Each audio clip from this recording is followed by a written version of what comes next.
اللہ کے ولیوں نے اپنی کتابوں میں ایک بات لکھی ہے، ہم نے جب بھی اس دعا کو پڑھا اللہ پاک جل شانہ نے اسے فوری عطا فرمایا، اللہ نے آج تک اس دعا کے مانگے کا رد نہیں فرمایا۔ ایک واقعہ ہے حضرت علی کرم اللہ وجہہ کا۔ حضرت علی ایک سفر میں، تجارت کے سفر میں تشریف لے گئے، سفر تجارت میں آپ تشریف لے گئے۔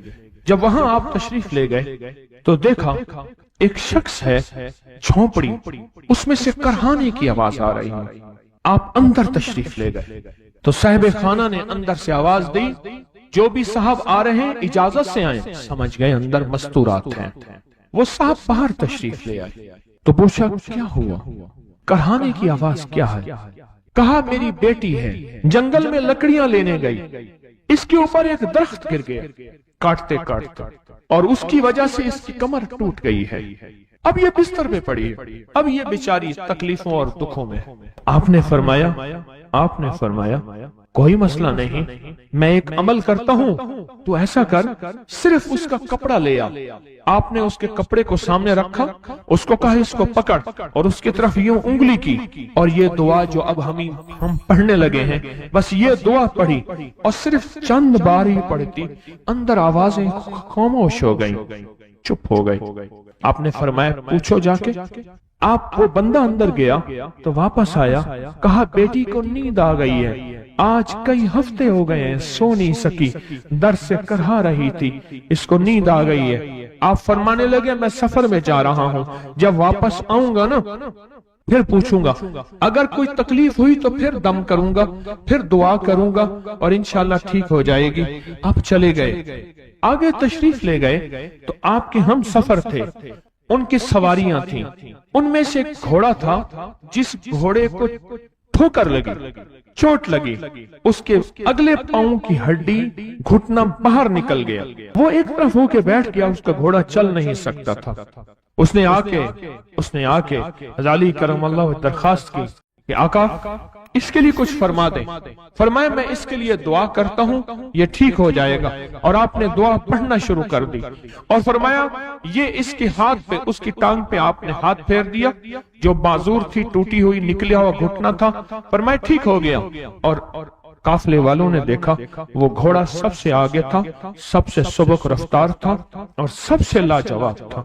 آگے ایک جگہ تشریف لے گئے تو قافلے کو پیاس لگی، پانی کی ضرورت تھی، کنواں دیکھا تو کنواں خشک تھا۔ آپ نے فرمایا کوئی بات نہیں، یہ دعا پڑھی، اور دعا کو پڑھ کے اپنا لعاب کنویں میں ڈال دیا۔ فرمایا کنویں میں پانی کا ایک جوش اٹھا، اور پانی اٹھا اور منڈیر سے باہر نکلا، لوگ پینے لگے تو آپ نے روک دیا، فرمایا مت پیو، کنویں کا جو کھڑا کالا پانی ہے وہ نکل جائے، اور پھر شفاف پانی جب نکلا فرمایا یہ پانی پیو، مشکیزیں بھرو، سواریوں کو پلاؤ۔ قافلہ چلتا رہا، آگے تشریف لے گئے، آگے دیکھا تو کھانا ختم ہو گیا، اتنا کھانا تھا کہ اب کھا لیں، آئندہ کیسے کھائیں گے؟ تو آپ نے فرمایا جو کھانا ہے لے آؤ۔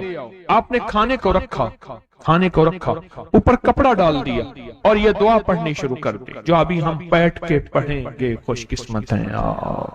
اور کپڑا ڈال کے فرمایا دعا فرمائی، یہ عمل فرمایا، یہ دعا پڑھی، اور اس کے بعد فرمایا دیکھو کھا لیا، اور فرمایا ہمارا 17 دن کا سفر تھا، اس 17 دن میں ہم نے کھایا، لوگوں کو کھلایا، جہاں لوگ آتے تھے ان کو بٹھاتے تھے، دسترخوان ہمارا تھا چند افراد کا، پھر سینکڑوں لوگوں نے کھایا۔